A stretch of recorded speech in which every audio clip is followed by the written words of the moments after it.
4등급이 1등급이 되는 논리영어 오늘도 시작하겠습니다. 오늘은 9월 3일에 치러졌던 구평의 순서 배열 두 문항을 다뤄볼 거예요. 36번하고 37번인데 물론 두 문제가 다 의미가 있죠. 근데 중요한 건 37번 문제가 정답률이 갱신이 되었어요. 그 말인즉슨 수능 역사상 그리고 평가원 역사상 가장 어려웠던 순서 배열 문제는 작년 수능 문제예요. 근데 그 34% 정도 되는 정답률이 26% 정도로 떨어졌어요.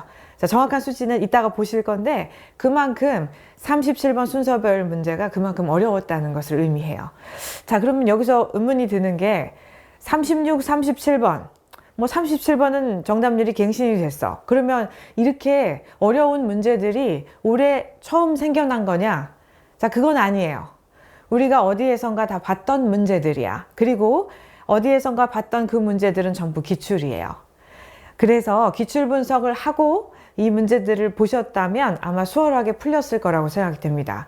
자, 생각해 보십시오. 수능이 만들어질 때 그 수능의 시험 범위는 6과 9, 6구평입니다. 6월과 9월에 나온 평가원 모의고사를 가지고 수능을 내요. 그러면 수능 시험 고사장에 들어가기 전까지 여러분 당연히 기출 분석을 하고 들어가셔야 돼요.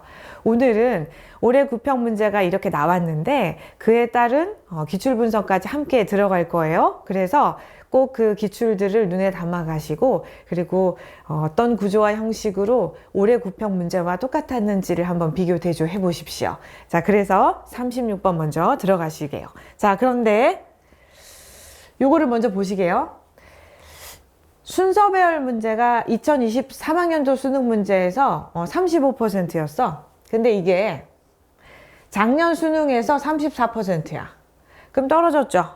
그래서 제일 어려웠다는 이야기야. 근데 문제는 아직은 수능 문제는 아니지만 올해 9월에 이 34%의 숫자가 깨졌어요. 그래서 역사상 가장 어려웠던 문제인 순서 배열 문제입니다. 이해되셨죠? 아울러서 지금 간접쓰기 파트를 계속 다루고 있으니까 문장 삽입도 그랬어요. 28%로 떨어져서 지금까지 문장 삽입 문제 중에서 역사상 2위 문제를 기록했다는 점. 그래서 여러모로 난이도가 높아졌어. 그래서 소위 말해 불수능 이런 말 들어보셨죠? 그래서 불영어였던 그런 구평의 문제였습니다. 그래서 잘 기억하신 상태에서 올해 36번 문제부터 풀어보시죠. 자, 순서 배열 문제 제시문을 읽고 나서 ABC의 첫 번째 문장에서 무엇을 찾아야 되지? 지시어랑 연결어를 찾아야 돼요. 왜냐하면 원래는 하나의 가독성, 그러니까 하나의 완벽한 가독성을 지녔던 완벽한 패러그래프였어. 근데 그걸 다 흐트러 놓은 거야. 그래서 제시문을 하나 던져주고 나머지 퍼즐 조각을 맞추게끔 하는 거지. 근데 얘네들이 맞춰질 때 그냥 맞춰지는 게 아니라 상대적으로 어떻게 연결해야 서로 연결이 우수한가, 상대적인 연결성을 물어봐요. 그런데 중요한 건 우리가 상대적 연결성을 따질 때 지시어랑 연결어가 그 지침이 될 수가 있다는 이야기야. 이해되셨죠? 따라서 제시문을 읽고 나서 우리가 해야 될 일은 A, B, C 각각 첫 번째 문장에서 지시어나 연결어가 있는지 먼저 체크를 하시는 거예요. 그대로 해보시죠. 여기까지 읽어보면 전통적 글쓰기야. 전통적 글쓰기를 하는데 주어 대명사 they 선생님들하고 똑같죠 지금? 이 선생님들이 하는 게 있어. 자, 일단은 글감을 학생들한테 내줘.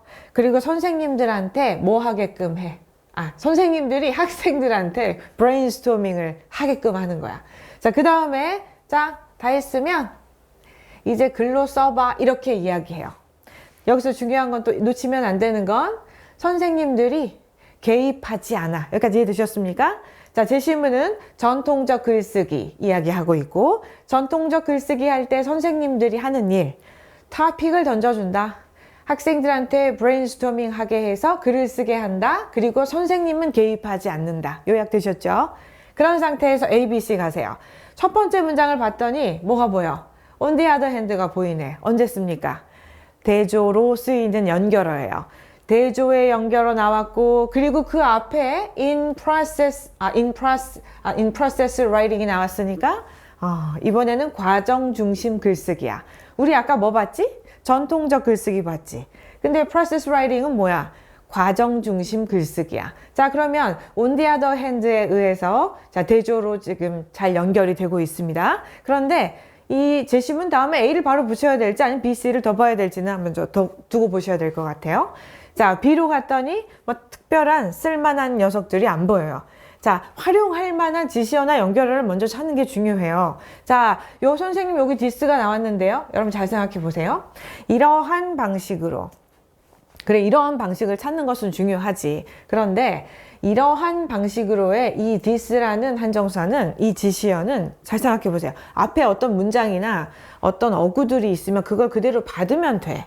따라서 아주 강력한 지시어로서의 기능을 한다고는 볼 수가 없어요. 따라서 이러한 방식으로 다음에 나온 student 정도만 학생들이 주어가 돼서 서술어가 꾸려지는 비문단. 그 다음 C로 가시죠.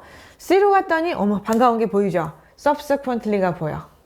자, on the other hand는 되죠. subsequently 뜻은 뭡니까? 그 이후로 라는 뜻이야. 이 말인즉슨 자 잠깐 이쪽으로 와보시게요. then, subsequently, over time 이 세 가지 연결어의 특징이 뭡니까?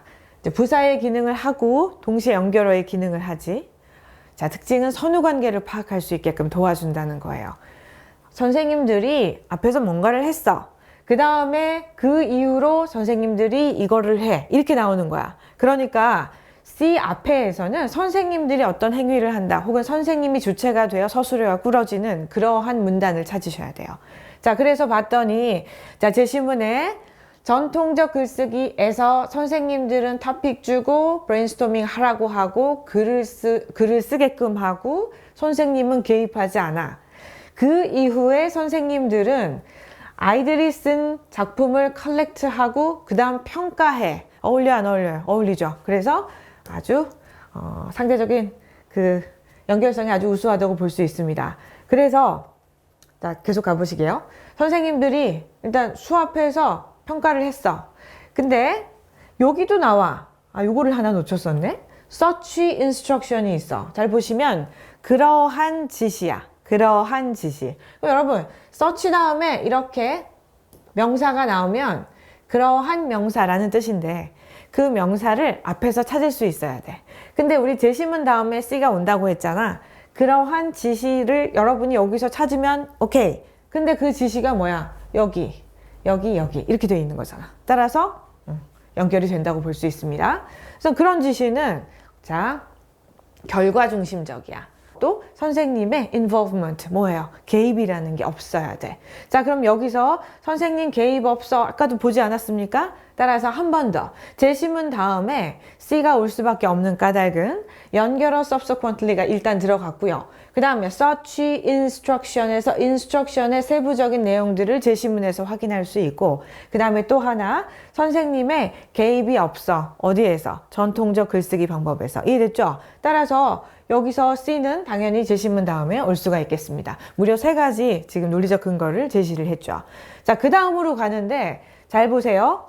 on the other hand가 지금 대조를 이루고 있으면서 과정 중심 글쓰기로 갔어. 그러면 과정 중심 글쓰기에서 학생들은 이렇게 나와 있어. 그러면은 연결이 될지. 그래서 두 번째. 남은 게 하나가 있어요. 학생들은 이런 방식으로 했을 때 학생들이 방식을 취하는 그 내용이 앞에 있는 과정 중심 글쓰기인지 아니면 전통적 방식의 글쓰기인지 그걸 파악하시면 돼요. 그러면 읽어보면 뭐야? 자, 여기 잠깐 보시겠어요? 자, 반면에 과정 중심 글쓰기에서는 학생들이 뭐 한대? 처음에 브레인스토밍 하고 나서 선생님들하고 지속적인 뭐를 해? 회의를 하는 거야. 자, 그 다음에 뭐를 받아? 피드백도 받아.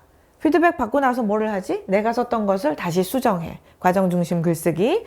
여기에서 스튜던트, 학생들은 어떻게 하지? 여기서 초안을 작성을 하고 그리고 또 피드백을 받아서 다시 또 그걸 수정해. 그러면 C에 가까워요? A에 가까워요? A에 가깝지. 이해되셨습니까? 그래서 정답은 이렇게 등장하시면 되겠습니다. 자, 내가 지금 하고 싶은 말은 제시문 다음에 뭐 해야 돼? 쓸만한 지시어 연결어 전부 체크하셔야 돼요. 그리고 on the other hand가 나오면 어떻게 된다? 글이 분리가 되는 거야. 구역이 조금 나눠요. 구획이 나누어지는 거야. 여기서부터는 이제 무슨 이야기야? 과정 중심 글쓰기야. 됐죠? 과정 중심 글쓰기. 여기 C 같은 경우는 전통적 방식의 글쓰기. 이해됐죠? 따라서 나머지 B, 이 B 파트가 과연 process writing이냐 아니면은 traditionally 전통적 방식의 글쓰기냐에 따라서 이제 B만 제대로 맞춰주시면 되겠습니다. 자, 마지막 정리. then, subsequently, over time 이런 아이들 잘 연결성을 맞춰주는데 아주 요긴하게 쓰이는 녀석들입니다. 그리고 선후 관계를 알려줘요. 그리고 on the other hand는 자 어떤 역할을 하겠어? 대조 말씀드렸죠. 그 다음에 search가 명사를 데리고 올 때 그 명사를 앞에서 추적하셔야 돼요. 그런 기법까지 다 들어가 있는 그런 문제였습니다. 자, 올해 36번 문제는 이렇게 됐어. 나름 어려웠어. 그런데 자, 이게 처음 나오는 문제냐? 이걸 보시게요. 왜 보여드렸을까요? 이거는 지금 평가원의 기출 문제예요. 그리고 2023학년도 문제이기 때문에 여러분이 올해 수능 고사장 들어가실 때 이 정도 2023학년도까지는 보셔야 되겠지. 기출 분석을 하고 들어가야 되겠지. 자, 마찬가지 제시문 다음에 A, B, C 첫 번째 문장에 연결어 지시어 찾는다. 자, 뭐 찾아야 돼? 이게 보이지. 아까는 뭐 보였어? subsequently가 보였어. 마찬가지예요. 얘도 마찬가지야. 그 다음에 아까 subsequently 다음에는 뭐였었지? teachers가 나왔죠. 근데 여기는 뭐가 나왔어? the upper gates가 나왔네. 상부에 있는 문 이런 뜻인데 중요한 건 이 the upper gates가 요래 한다라는 말인데 then이 있으니까 앞에 the upper gates가 이렇게 해. 그 다음에 the upper gates가 이렇게 해 라는 내용이 나와야 된다는 이야기야. 그러면 선후관계 파악은 확실해지죠. 그 다음에 또 하나 이제 또 굳이 말씀드리고 싶은 것은 여기 보세요. 우리가 지금 이거 투부정사인데 투부정사에서 뭐뭐 하기 위해서 라는 목적을 여기서 얘기하고 있어. 그럼 이걸 하기 위해서 수단은 뒤에 나오겠지? 근데 투부정사 구를 문두에 배치해서 그 투부정사 구의 의미를 목적으로 빼면 그 목적의 뉘앙스에 그 목적의 의미가 앞에 나와야 돼. 그리고 나서 얘가 나오는 거야. 이해되셨죠? 이것도 마찬가지 연결성을 따질 때 중요한 그 지침이 되겠습니다. 따라서 답은 안 가르쳐 드릴 거예요. 여러분이 직접 풀어보셔야 됩니다. 자, 이 지문 왜 보여드렸냐면 마찬가지 then 선후관계를 파악할 수 있는 이러한 연결어들이 등장하는 것이 올해가 처음이 아니었다는 이야기야. 자, 하나를 보셨습니다. 자, 그리고 다음 문제로 갈게요. 이건 사관학교 문제예요. 자, 평가원 문제가 아닌데 우리가 6월과 9월에 평가원 모의고사를 보고 그게 데이터가 돼서 수능이 나오지. 그런데 8월 초 아니면 7월 말 그 정도의 경찰사관학교 시험이 또 있죠. 경찰사관학교 시험 문제가 중요한 건 일단 수능과 형식이 같고요. 중요한 건 고난이도 문제가 겹쳐요. 그러니까 평가원에서 나오는 고난이도 문제, 그 다음에 경사관에서 나오는 고난이도 문제가 이렇게 마치 교류하고 있는 것처럼 느껴질 때가 있어요. 그래서 고난이도 문제에 대해서 우리가 방어해야 해. 그래서 우리가 기출 분석을 하고 싶어라고 하면 평가원의 그 머티리얼만 보지 마시고 경찰사관학교의 머티리얼도 같이 보시면 좋겠습니다. 자, 그래서 보여드립니다. 이건 제가 왜 보여드렸을까요? 자, 제시문 읽고 나서 A, B, C 들어가는 방식은 똑같아요. 그런데 여기서 뭐가 보였냐면 on the other hand가 보였어. 아까와 똑같은 상황이야. 대조의 연결어가 되고요. 이 대조의 연결어가 하는 역할은 여기서 이제 온라인 비디오 쉐어링 플랫폼을 이야기할 거야. 그럼 on the other hand 앞에서는 그 얘기를 하겠어? 아니지. 무슨 이야기를 하겠어? HDTV 이야기 한다는 거야. 여기 보세요. From A to B를 썼으니까 아날로그 TV에서 HDTV로 가는 거야. 그럼 여러분 HDTV 이야기를 여기서부터는 시작하겠지. 그리고 이제 여기 A가 하나 남았네. 지금 A가 하나 남았는데 A를 읽어보고 여러분은 어떤 판단을 해야 돼? HDTV 쪽인지 아니면 온라인 비디오 쉐어링 플랫폼인지 그걸 판단하라는 얘기야. 이해되셨습니까? 자, 이 지문 보여드리는 목적은 대조의 on the other hand가 나오면 글이 이렇게 분리가 돼요. 그래서 그 분리가 되는 시점을 잘 보시고, 그리고 나머지 하나의 퍼즐 조각은 어느 쪽으로, HDTV 쪽으로 넣어야 되냐, 아니면은 온라인 비디오 쉐어링 플랫폼 쪽으로 넣어야 되냐, 그걸 판단해 보라는 거예요. 이해되셨습니까? 자, 두 가지 기출을 보신 거예요. 평가원 기출 하나 보셨고, 그 다음에 사관학교 기출까지 봤어. 뭐가 달라요? 난 다르지 않다고 생각해. 자, 기출 분석이 그래서 중요한 거예요. 기출 분석이 이렇게 꼼꼼하게 되어 있으면 이제 새로이 나올 문제에 대해서도 방어할 수가 있죠. 자, 잊지 마셔야 될 거, 오늘은 순서 배열을 다뤘습니다. 순서 배열은 언제나 제시문을 읽고 나서 나머지의 그 퍼즐 조각의 상대적인 연결성을 따지고, 그 연결성을 따질 때 지시어 연결어 보시라는 거. 그런데 그 지시어 연결어 오늘 시험 보는 새 시험지에만 나오는 것이 아니라 이렇게 기출에 전부 포진해서 있다는 거. 그래서 다 여러분이 기출을 다뤄주셨으면 좋겠습니다. 자, 오늘 고생이 많으셨습니다.